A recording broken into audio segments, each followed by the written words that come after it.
So కాబట్టి అందరూ కూడా ఆప్షన్ లేకుండా బంద్ చేసి భూపాలపల్లి ములుగు జిల్లా గోవిందరావుపేట మండలంలోని బుస్సాపూర్ గ్రామంలో 1300 కాకతీయ ప్రాతపరుద్రుడు తవ్వించిన చెరువు ఉంది. ఇది 5000 ఎకరాలకు నీటిని అందించింది. చెరువు పటిష్టంగా నిర్మించబడినందున ఇప్పటి వరకు చెక్కు చెదరకుండా ఉంది. ఇక్కడ చేపల పెంపకం పెద్ద ఎత్తున జరుగుతుంది. మత్స్యకారులకు జీవనోపాధి కల్పిస్తుంది. చెరువు 5 కిలోమీటర్ల మేర విస్తరించి 3 గుట్టలు మధ్యన నీరు నిండిన ఈ ప్రాంతానికి బోటు సహకారం తప్పనిసరి. 2015 నుంచి తెలంగాణ ప్రభుత్వం పర్యాటకుల కోసం భారీ కట్టడాలు, విశ్రాంతి గదులు, భోజన సదుపాయాలు, సెక్యూరిటీ ఏర్పాటు చేసింది. ఇప్పుడు అన్ని రాష్ట్రాల పర్యాటకులు కుటుంబం సమేతంగా ఇక్కడ సంతోషంగా పర్యటిస్తున్నారు.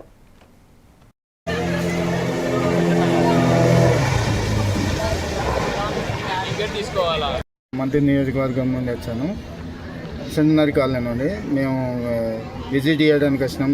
లక్నవరం, మేడారం, రామప్ప ఇక్కడ అన్నీ చూసుకుంటూ ఇక్కడికి వచ్చాం. లక్నవరంలో సేఫ్టీ చాలా ఉంది, కానీ ఇక్కడికి ఎంట్రన్స్ రోడ్డు మాత్రం ఒకటి బాగాలేదు. అది ఘాట్ రోడ్ ఉంది కాబట్టి సైడ్ వాల్ నిర్మించాలని మేము కోరుతున్నాం. సో వీళ్ళు ఏంటంటే ఇక్కడ చూసుకున్నట్టయితే మనం ఫ్యామిలీతో వచ్చిన వాళ్ళు అందరూ ఎంజాయ్ చేయవచ్చు. ఈరోజు ఇక్కడ న్యూ ఇయర్ స్టార్టింగ్ అంటే ఇయర్ ఎండింగ్లో భాగంగా పొలిటికల్ లీడర్స్ అయినా ఈరోజు ములుగు మంత్రి సీతక్క కూడా ఈరోజు ఇక్కడ విజిట్ అయ్యి సేఫ్టీ యాక్టివిటీస్ అన్ని చెక్ చేయడం జరిగింది. అదేవిధంగా ఐలాండ్ కూడా చెక్ చేయడం జరిగింది.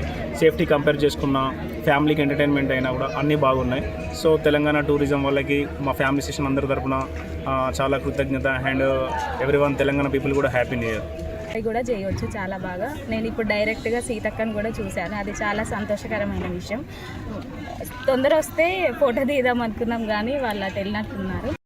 కేసముద్రం మండలం నుంచి లిటిల్ సిటిజన్ స్కూల్ నుంచి వచ్చామండి.